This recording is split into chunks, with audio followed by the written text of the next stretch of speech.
É o 3011. Quem é o Jefferson?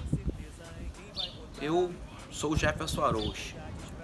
Nasci em 1975 lá na Providência. Nasci na Promatre e meus pais moravam no Morro da Providência, assim como toda a minha família, a família Arouche, a família Tomás, todos moravam no Morro da Providência.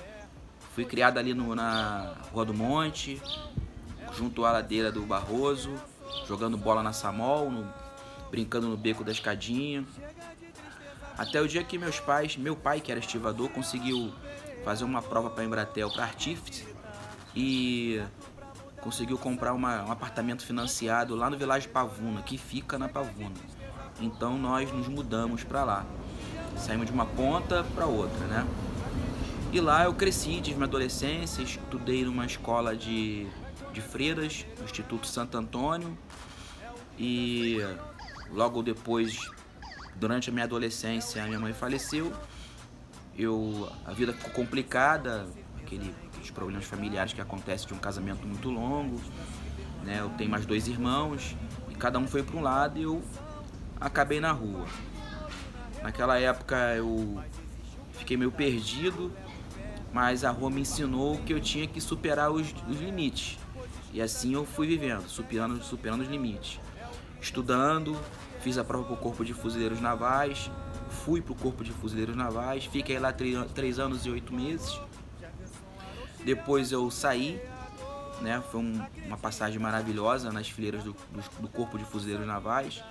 E fiquei um tempinho desempregado, espaço bem curto, fiz 3 concursos públicos, fui aprovado nos 3, Corpo de Bombeiros, para guarda-vidas, CPQRM, um antigo órgão federal, hoje não existe mais, né? E a Polícia Militar do Estado do Rio de Janeiro, que foi o concurso que eu escolhi e onde estou até hoje, no dia 23 de março de 2021, faço 24 anos.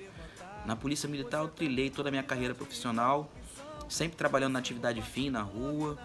Tive o prazer de comandar várias equipes, de ser muito bem comandado também. Fiz várias e várias ocorrências, sempre procurei trabalhar com inteligência e a força em último caso, só quando necessária. E resolvi estudar depois de velho. E me formei em segurança pública. E continuei estudando, fazendo vários cursos de extensão. Fiz criminologia, fiz penal, fiz gestão de pessoas. E hoje estou terminando Ciências Humanas. Termino agora, no final de 2020, a segunda graduação em Ciências Humanas.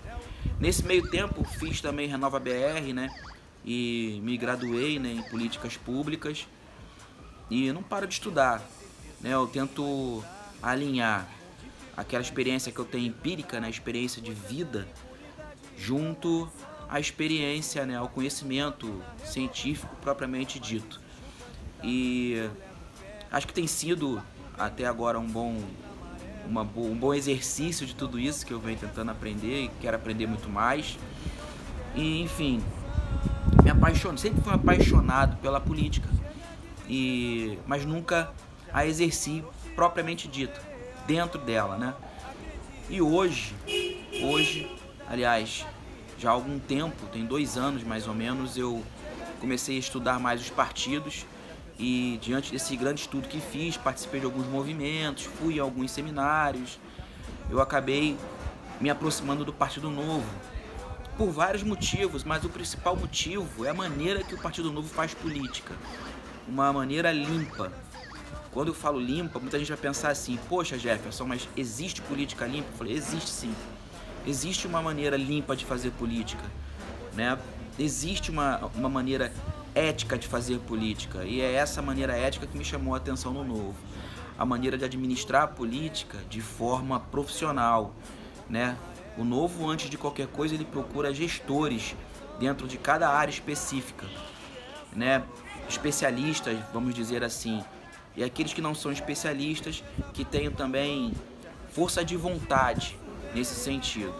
Sem contar também que ele não promove privilégios a ninguém, não existe privilégio, né? Ninguém é privilegiado de nada. E o mais importante que vejo no Partido Novo, que mais me apaixona, e sou apaixonado por essa palavra, que se chama liberdade. Liberdade é a base de tudo.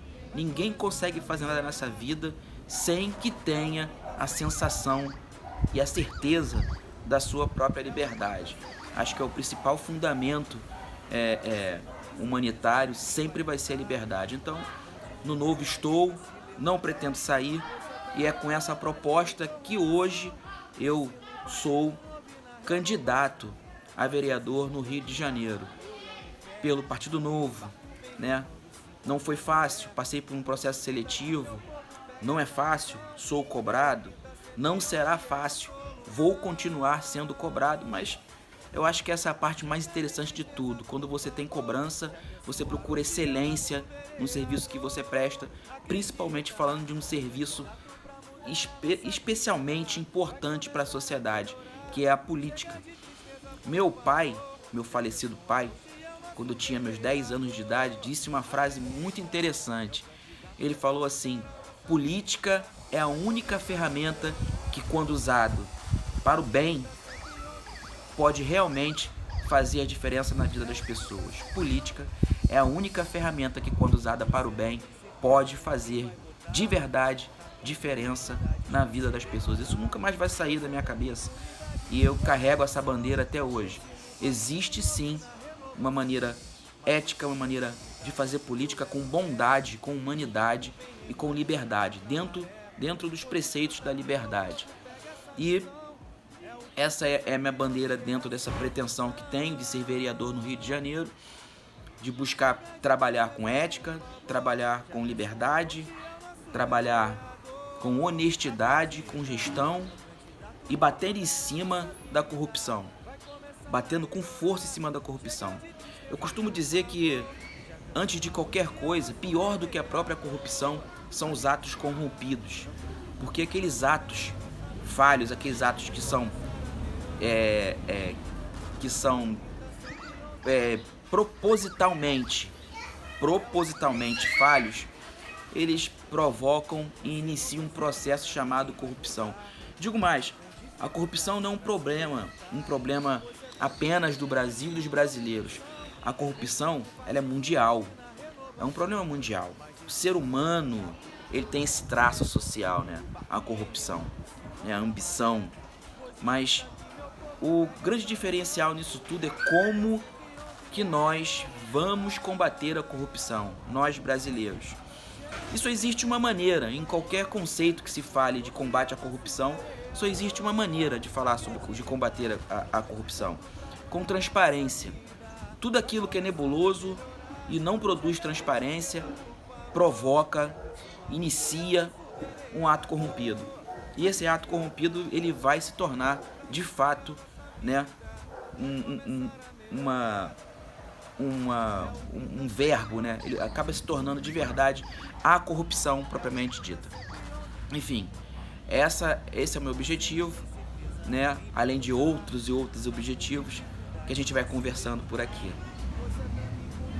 E corrupção, pense num partido novo e na renovação.